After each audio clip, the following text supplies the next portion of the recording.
supportive interventions which will sort of be the pillar and backbone of preventing further community transmission. Varsha, can we go to the next slide, please?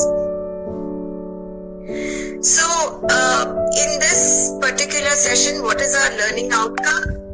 Participants will be able to learn how to create community support for COVID-19. You will be able to understand some of the key information and be able to give that information to people who have been asked to be on home quarantine, or how to provide home care for the suspected case or the family members. So this is the learning outcome for us for this particular session. Next slide, please. Yes. So I want to assure everyone that when you go into the community, you will not be alone. There will be a lot of people supporting you in this community level work. And how can you gain more trust in working with the community or the households that will be assigned to you for the surveillance work, is to talk to these people. And when we say, who are the key influencers within the village or within the communities that you will be asked to provide help. So we know from our previous experiences also that there are always local influencers, teachers, sevaks, local priests, Gram Sabha workers, Gram Pradhans, and frontline workers, Asha, Anganwadi workers. So these are all important, figures within the local community, and you can talk to these people and you can gain, a sort of a supportive environment for carrying out all the public health interventions that you will be asked to do. So it's important that you then understand what is the protocol or what is the order which the government has given, etc., and how can you play a key role in supporting dissemination of some of these key messages. So it's good that if you can maintain a list of the community network people and you know who to call for help in case you need more information, the local medical officer, the district, important people in the district, etc., the list of local influencers, so that in case you face any resistance in the community or you face any difficulty in the community, you know that you can reach out to these people and they can support you. The second important function is to support people, those who are on high risk. So based on the understanding that we have about COVID-19, also from some of the global settings and the data which is emerging, shows us that there are two categories of people who are at higher risk of severe COVID-19 outcomes. First category is the elderly, those who are above 60 years. And second is those who may also have comorbid conditions, and Dr. Meera also talked to you about these comorbid conditions, but since it's important, I'm going to repeat this. So people who have hypertension, diabetes, lung infection, asthma, kidney disease, chronic respiratory ailments, these are some of the categories of people we know may have serious COVID-19 outcomes and may require ICU care and hospitalization. So please ensure that, even the youngsters in the household understand that it's very important to follow social distancing so that they do not come back and infect the senior citizens in the family or those who have underlying health conditions in the family.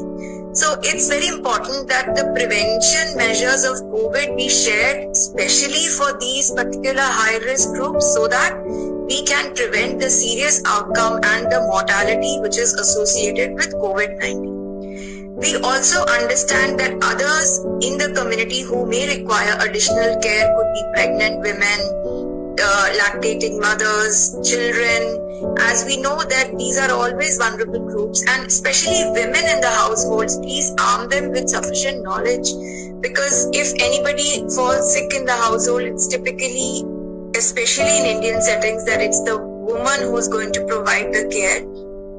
So communication therefore becomes very critical. Please also go to trusted websites, read about what is happening. It's still a new virus and we are learning. A lot of information is changing every day also about this virus, and so global strategies are also evolving. We have a lot of interim guidance from WHO which is being posted every day. So I would highly recommend this group to visit WHO and Ministry of Health websites frequently. Please arm yourself with the necessary knowledge tools. Discuss within your peers.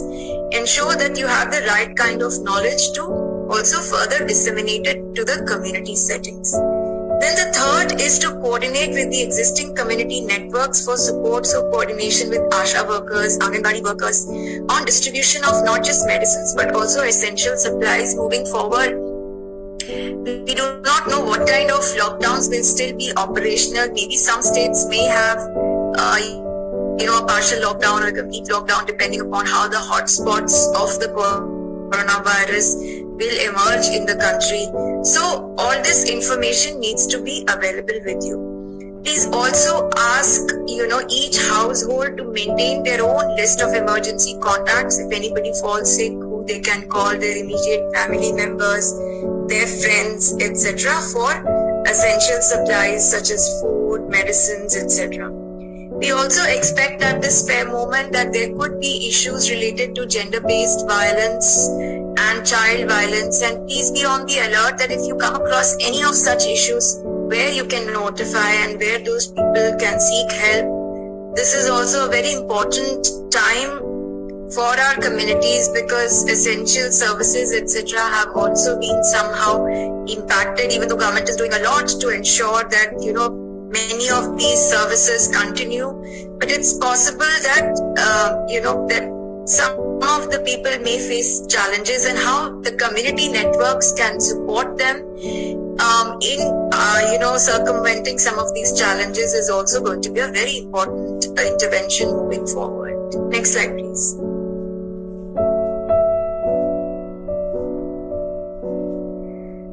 So this is a slide which talks about a case study, and this gentleman Babulal, he's been renting out his tractor for the last so many years, and many people know him in the community.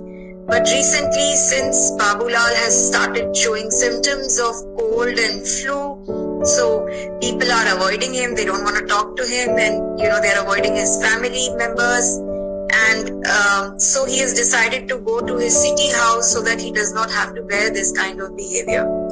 Now, we understand that because this is a new virus and there are many still critical unknowns about this virus, people can have a lot of apprehension and fear linked to, COVID-19. So as a community, surveillance support worker, how you can contribute to this particular issue. So you will find that there could be cases of stigma and discrimination against COVID affected people, and it is also true that some people can think any cold, cough, fever in this scenario is a COVID case. So it's very important that we prepare the communities to understand that not every fever or cold or flu is going to be a coronavirus case, and if a person does have symptoms, where to seek help. So as an influencer, what is the right thing to do? You can help, the person, talk to the person, discuss what symptoms they have, whether they have come in contact with anybody who had such kind of symptoms, what advisory you can give them, how communities can be made more aware about the fact that if somebody is having symptoms, where they can seek help. The helplines are available, Union Ministry helpline is available, state has also come up with their own helpline. So where they can seek the right kind of support and how to prevent discrimination and stigma against such families is also going to be very critical. And in the next session, Dr. Vivek will walk you through specific information about handling stigma and discrimination. Next slide, please. Next slide. Yes. So here we are going to talk about home quarantine, and we know that moving forward there will be some people who will be asked to be on home quarantine. What is the meaning of home quarantine? Is that somebody who may have come in contact with a suspected case or a confirmed case can be asked to be home as part of the home quarantine protocol, which means that currently that person is not symptomatic. He or she is asymptomatic but has been asked to be home and be safe so that they do not further, if moving on they develop symptoms. See, what happens is that this virus has an incubation period. We understand that the incubation period of this virus in most cases is about 4 to 5 days, but can be even up to 14 days. And therefore, there are home quarantine protocols which the government of India has come out with. If people have been asked to be on home quarantine, they need to know and understand why they have to follow this guidance and how their behavior can impact further transmission of the virus in the community. So please educate these people that why they are being asked to keep distance, why they should stay in a specific room away from other people, other family members, why they are being asked to use a separate bathroom. And if they start developing symptoms, what they need to do.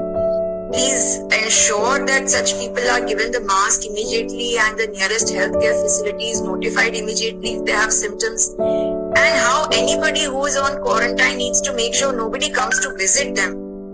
See, limitation of visitors is going to be very important so that further anybody should not be coming in contact.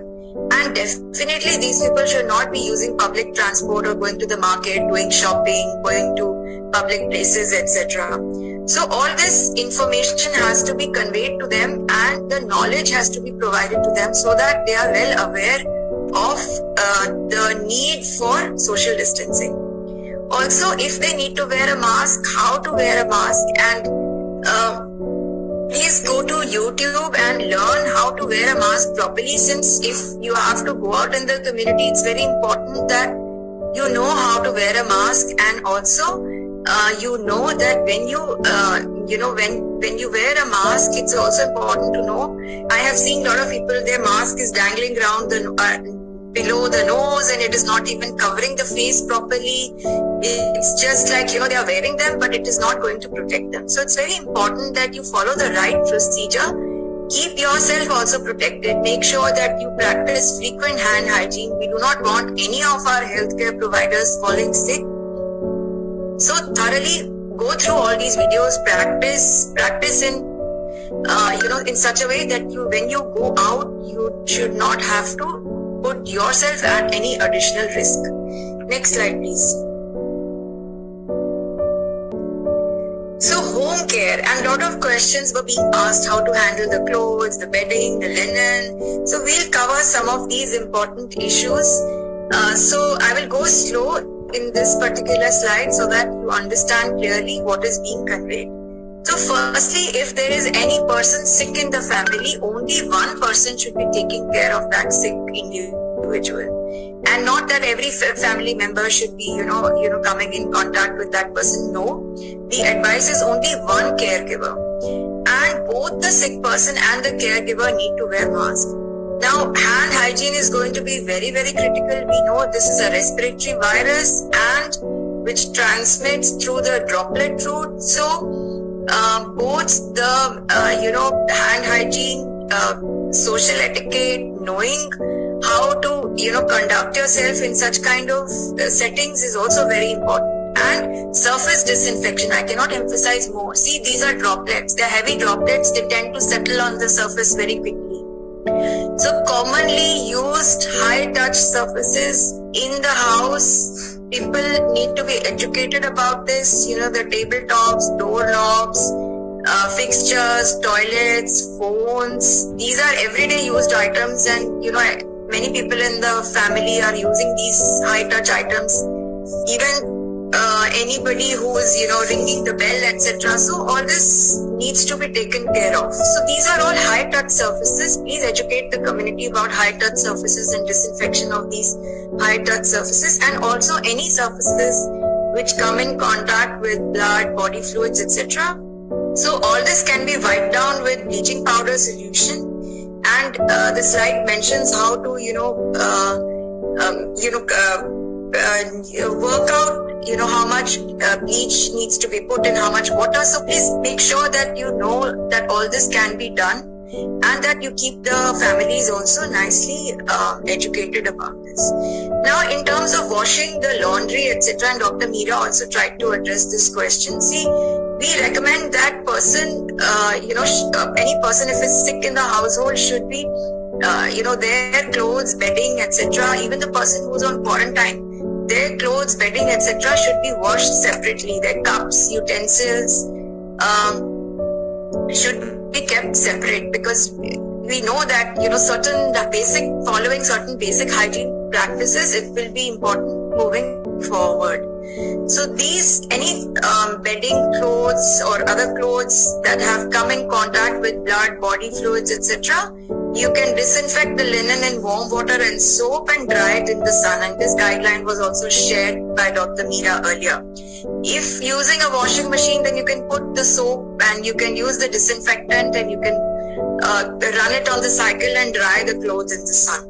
The linen can be soaked in hot water and soap in a large drum. If large amounts of linen have to be managed at one time, you can use a stick to stir, and you can soak the linen also in 1% chlorine for about 30 minutes. And Asha and Anganwadi workers have all been provided these bleaching powder solutions, etc., and they have been tasked to ensure that families are aware, etc., and if need be, they can share all this. So all disposable gloves, face masks, other contaminated items in a person who is sick, etc., should be put in a biohazard bag or a garbage bag, or at least double lined or sprayed with bleach, etc., kept for if you don't have any of the disinfectants, you can keep it for 72 hours. We know this is a labile virus, it will not stay for that long. And so all these important considerations, please read up. There are specific disinfection guidelines also from the Ministry of Health available on website. And so please disseminate these messages also further down the communities. Next slide, please. Yes, so how the family members can stay safe if someone is on home quarantine. The persons should be staying preferably in another room, but if this is not possible, then separate from the person as much as possible. The household members should also try and use a separate bathroom if possible. Avoid sharing household items, dishes, drinking glasses, cups. I've already talked about this. Wash hands as often as you can with soap and water, or with 70% alcohol, and 20 seconds is important, and make sure that all the surfaces of the hands interlacing between the fingers, the thumbs, the back. So cover all these, and there are good videos on hand hygiene which are available, so that normally people just wash hands like this and they think they have washed their hands, but that is not correct. So we have to disseminate the right messages even on the steps of hand hygiene. Please go through all of these. There are a lot of interesting videos also which AIMS has put out on YouTube. So please look for all these videos and educate yourself, educate others. I think only through knowledge, awareness and prevention of COVID, we can really fight this particular outbreak. And it's also important that any, family members, if they want to come in contact with somebody who's been put on quarantine, it is better to use a mask, and that disposable mask should not be reused, because we know that can be a bigger risk. So used masks should be considered as potentially infected, and the masks can be disposed by soaking in home bleach solution and then putting it into the garbage bag and throwing it. And it's also important to make sure that small children don't come in contact with these masks, because they don't particularly understand the risks, and that can further lead to